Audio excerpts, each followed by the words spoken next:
Good morning student, एक बार फिर से स्वागत है हिंदी की क्लास में। और हमारा टॉपिक चल रहा था शब्द, और शब्द में हमने शब्द का वर्गीकरण हमने पढ़ लिया था, शब्द की परिभाषा हमने पढ़ ली थी। और उसके बाद हमने देखा था कि वर्गीकरण में उत्पत्ति के आधार पर जो 4 भेद होते हैं, तत्सम, तद्भव, देशज, विदेशी, वो हम पढ़ चुके थे। उसके बाद हमने जो है बनावट के आधार पर, स्ट्रक्चर के आधार पर हमने पढ़ा था शब्दों को, और उसके आधार पर भी हमने पढ़ लिया था कि उत्पत्ति के आधार की बात करें तो उत्पत्ति के आधार पर हमने 4 पढ़े थे, तत्सम, तद्भव, देशज और विदेशी। ये 4 भेद हमने पढ़े थे। उसके बाद हमने बनावट के आधार पर बात की थी, तो बनावट के आधार पर हमने 3 भेद पढ़े थे। बनावट या कहीं स्ट्रक्चर, बनावट के आधार पर हमने 3 भेद पढ़े, रूढ़, योग रूढ़, और तीसरा हमने पढ़ा था यौगिक। ठीक है, ये हम पढ़ चुके थे। आज जो हमारा टॉपिक, अगला जो पॉइंट रहेगा वो रहेगा प्रयोग के आधार पर। ये 2 पढ़ लिए हमने, तीसरा हम पढ़ेंगे प्रयोग के आधार पर।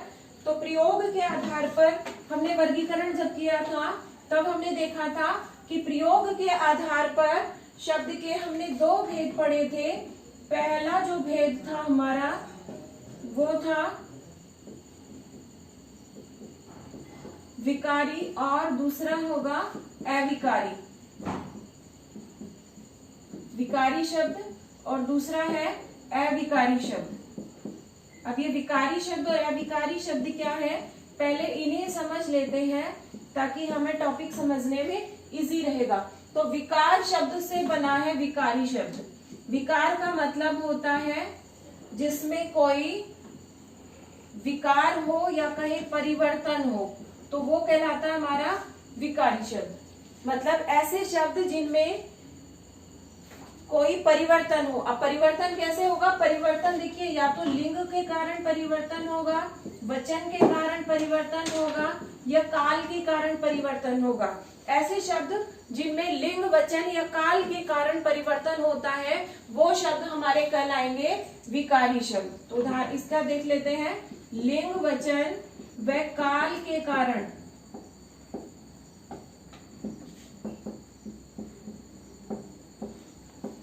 जिन शब्दों में परिवर्तन होता है उन्हें हम कहते हैं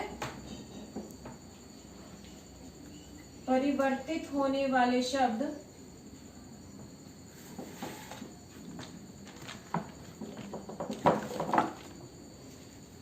परिवर्तित होने वाले शब्द हमारे कहलाएंगे विकारी शब्द। तो ये विकारी शब्द होते कौन कौन से हैं? तो विकारी शब्द हमारे होंगे संज्ञा, सर्वनाम, क्रिया और विशेषण। फिर से समझिए कि विकारी शब्द होते क्या हैं? वे शब्द जो लिंग, वचन, काल के कारण जिनमें कोई परिवर्तन हो जाता है, अर्थात ऐसे शब्द जो लिंग की वजह से या काल की वजह से या वचन की वजह से जिनमें परिवर्तन हो जाता है, वो सारे शब्द हमारे क्या कहलाएंगे? वो कहलाएंगे विकारी शब्द। तो फिर विकारी शब्द होते कौन कौन से हैं? तो संज्ञा, सर्वनाम, क्रिया, विशेषण। ये जो 4 प्रकार होंगे, ये चारों प्रकार हमारे विकारी शब्दों के प्रकार हैं। ठीक है। अब अविकारी शब्द की बात करें तो जहां हमने बात की थी कि विकारी शब्द में लिंग, वचन, काल के कारण परिवर्तन होता है, तो यहाँ बात करेंगे कि वे शब्द जिनमें लिंग, वचन, काल के कारण कोई परिवर्तन नहीं होता। यहाँ ये नहीं शब्द जो है ये इम्पोर्टेंट है। इनमें लिंग, वचन और काल के कारण कोई परिवर्तन नहीं होता, इसलिए ये जो शब्द है ये हमारे शब्द कहलाएंगे अविकारी शब्द। ठीक है, अविकारी शब्द, अविकार यानी जिनमें कोई परिवर्तन नहीं हो। आपको ध्यान रखना है कि अ उपसर्ग लगने से ये नकारात्मक रूप जो है बन जाएगा, ना का अर्थ इसमें जुड़ जाएगा। तो फिर हमने देखा कि अविकारी शब्द जो है वो लिंग वचन काल के कारण परिवर्तित नहीं होंगे। तो फिर अविकारी शब्द होते कौन कौन से हैं? तो हमारा जो समुच्चय बोधक है, समुच्चय बोधक जो शब्द है, ठीक है, संबंध बोधक जो शब्द है, वो सारे इसके अंदर आ जाते हैं। मैंने एक अलग से टॉपिक भी बनाए हुए हैं, वीडियो बनाए हुए हैं, अगर आपको इसके और डिटेल में इन्हें पढ़ना है तो आप उन्हें देख सकते हैं। लेकिन आपकी क्लास में सिर्फ इतना ही है कि आपको प्रयोग के आधार पर शब्दों के भेद याद रखने हैं। तो प्रयोग के आधार पर हमारे पास दो शब्द होंगे, दो भेद होंगे, विकारी शब्द और अविकारी शब्द। विकारी शब्द वे होंगे जो लिंग वचन काल के कारण जिनमें परिवर्तन होता है, और अविकारी शब्द वे होंगे जिनमें लिंग वचन काल के कारण परिवर्तन नहीं होता। भेद की बात करें तो भेद आपको याद रखने हैं, इसमें संज्ञा, सर्वनाम, विशेषण, क्रिया, ये 4 भेद आएंगे। और बात करें अविकारी शब्दों की तो समुच्चय बोधक है, संबंध बोधक है, ठीक है, ये हमारे होंगे भेद अविकारी शब्दों के। समुच्चय बोधक जिनमें समुच्चय बनाए जाएंगे, संबंध जिनमें संबंध बताए जाते हैं, इस टाइप के जो हमारे बोध होंगे वो हो जाएंगे अविकारी शब्दों के प्रकार। अगला जो टॉपिक रहेगा हमारा वो रहेगा अर्थ के आधार पर। ये हमने पढ़ा प्रयोग के आधार पर। अब जो अगला वर्गीकरण है हमारा वो रहेगा अर्थ के आधार पर। तो अर्थ के आधार पर हमने देखे थे कि शब्द के 2 भेद होते हैं, सार्थक शब्द और निरर्थक शब्द। दूसरा रहेगा हमारा निरर्थक शब्द।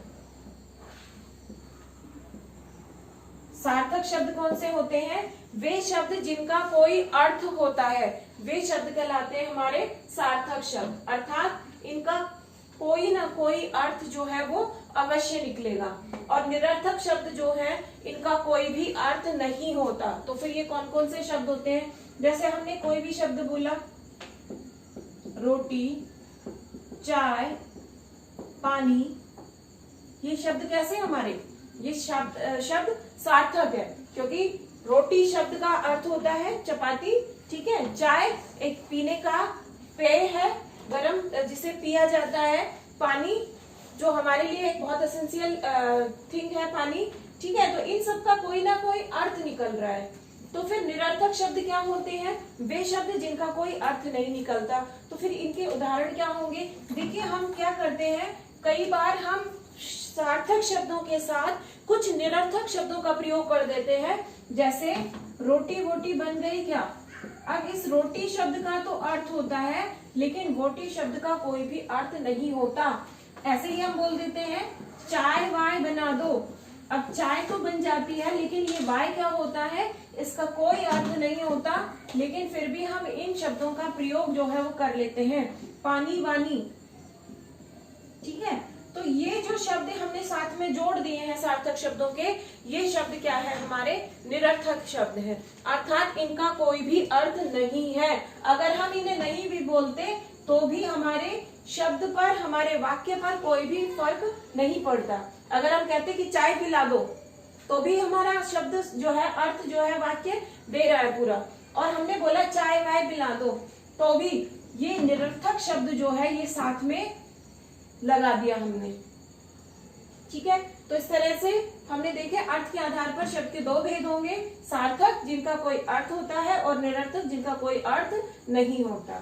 तो इस तरीके से हमने हमारे जो वर्गीकरण 4 हमने पढ़े थे, और उन चारों के भेद जो है वो हमने पढ़ लिए हैं। पहला हमने पढ़ा था उत्पत्ति के आधार पर, जिसमें तत्सम, तद्भव, देशज और विदेशी 4 प्रकार हमने पढ़े। उसके बाद हमने बनावट के आधार पर पढ़े, तो रूढ़, योग रूढ़ और यौगिक शब्द हमने उसमें पढ़े। उसके बाद हमने पढ़ा बनावट के अर्थ के आधार पर हमने हो गया, अर्थ के आधार पर हमारे निरर्थक और सार्थक शब्द हो गए, और प्रयोग के आधार पर हमने 2 शब्द पढ़े, 2 भेद पढ़े, विकारी और अविकारी। और अब इसमें एक छोटा सा टॉपिक बच जाता है, वो है कि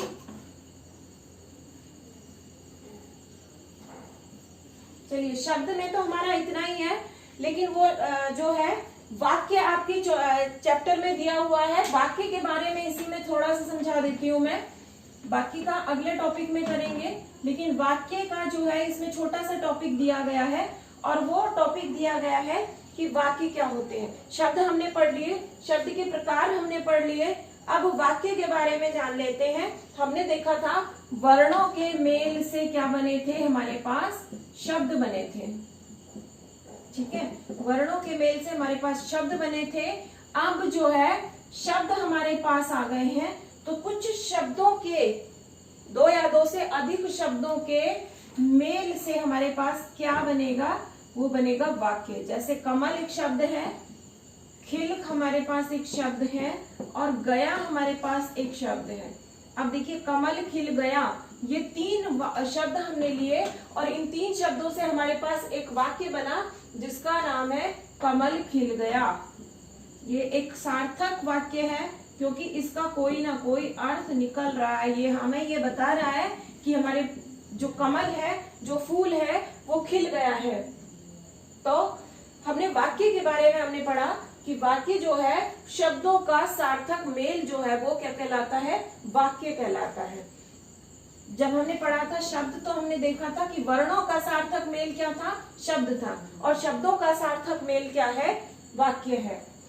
अब वाक्य के अंग के बारे में पढ़ लेते हैं। वाक्य के अंग कितने होते हैं? तो वाक्य के दो अंग होते हैं। पहला होता है उद्देश्य, और दूसरा होगा विधेय।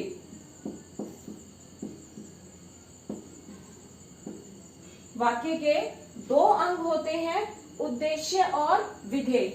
उद्देश्य क्या होता है और विधेय क्या होता है, ये इसमें इंपॉर्टेंट चीज है, समझने वाली चीज है। उद्देश्य होता है, कर्ता कह सकते हैं, काम को करने वाला कह सकते हैं, ये तो क्या कहलाएगा, उद्देश्य, जिसे हम इंग्लिश में कहते हैं सब्जेक्ट। ठीक है, काम को करने वाला कोई भी व्यक्ति होगा, कोई भी प्राणी होगा, वो कहलाएगा हमारा उद्देश्य। फिर विधेय क्या होता है, उस उद्देश्य के बारे में जितना कुछ बताया जा रहा है, वो क्या काम कर रहा है, वो क्या कर रहा है, उसके बारे में जो कुछ बताया जाएगा वो होगा हमारा विधेय। कर्ता के बारे में बताया जाएगा, ठीक है, कि कर्ता जो है वो क्या कर रहा है। उदाहरण से समझ लेते हैं। आकाश में पक्षी उड़ गए। पहला ये उदाहरण देखिए, पक्षी उड़ गए। अब देखिए कौन उड़ गया, काम किसने किया, कर्ता कौन है, तो कर्ता है इसमें पक्षी, तो पक्षी क्या हो गया हमारा उद्देश्य। और बाकी का जो सेंटेंस बचेगा पूरा, वो रह गया हमारे पास विधेय। ये क्या है, विधेय। ऐसे ही हर वाक्य में कोई ना कोई काम करने वाला होगा, हमें वो काम करने वाला ढूंढ लेना है कि वो हमारा उद्देश्य होगा, और बाकी का जो सेंटेंस बच जाएगा वो सेंटेंस पूरा क्या रहेगा, हमारे पास विधेय रहेगा। इसके और उदाहरण समझते हैं। कई बार बच्चे पूरा सेंटेंस पढ़ के और उसमें जो आगे उन्हें मिल जाता है उसी को है उद्देश्य समझ लेते हैं। जैसे आकाश में बादल घिर आए, ये एक सेंटेंस मैंने आपको दिया और आपसे पूछा कि इसमें उद्देश्य क्या है।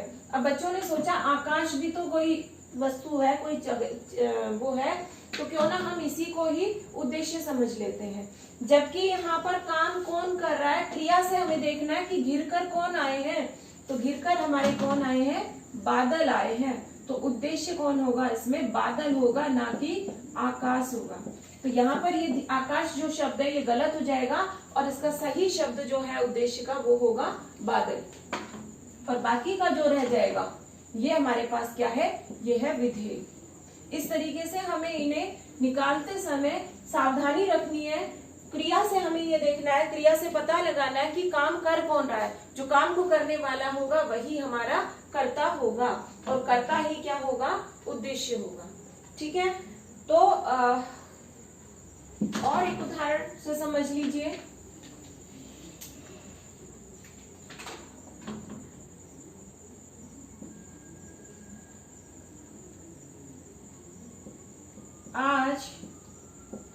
राधा की बहन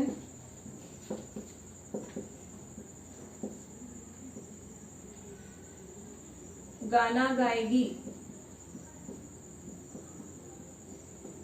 अब पहचानने का तरीका आपको ध्यान रखना है कि आप क्रिया से प्रश्न पूछेंगे कि गाना कौन गाएगी। जब यहाँ प्रश्न पूछेंगे तब तो आपका आंसर आएगा सही।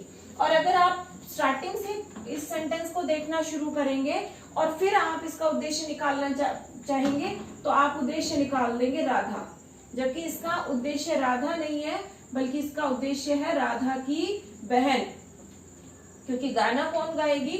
राधा की बहन। तो राधा की बहन जो है वो इसमें उद्देश्य है और बाकी का जो सेंटेंस हमारे पास बचेगा ये सेंटेंस हमारा कहलाएगा विधेय। इस चीज का आपको ध्यान रखना है। तो उम्मीद करती हूँ कि वाक्य के बारे में ये जो छोटा सा टॉपिक था हमारा ये भी आपको समझ आ गया होगा। साथ ही शब्द का भी टॉपिक हमारा कंप्लीट हो गया है। और ज्यादा आपको समझने के लिए इन टॉपिक को जब तक आप बार बार नहीं देखेंगे तब तक आपको ये इधर उधर कंफ्यूज करेंगे।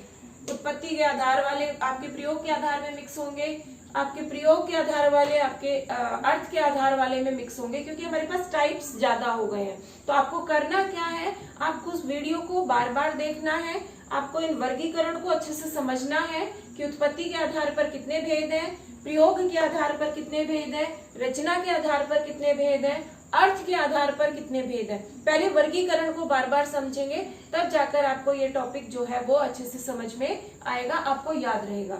तो इसके लिए इस चैप्टर के लिए सबसे मस्ट जो चीज है वो है आपके लिए बार बार इसको रिवाइज करना। ठीक है, तो आज की क्लास में इतना ही। मिलते हैं नेक्स्ट वीडियो में, तब तक के लिए ध्यान रखें अपना। Thank you.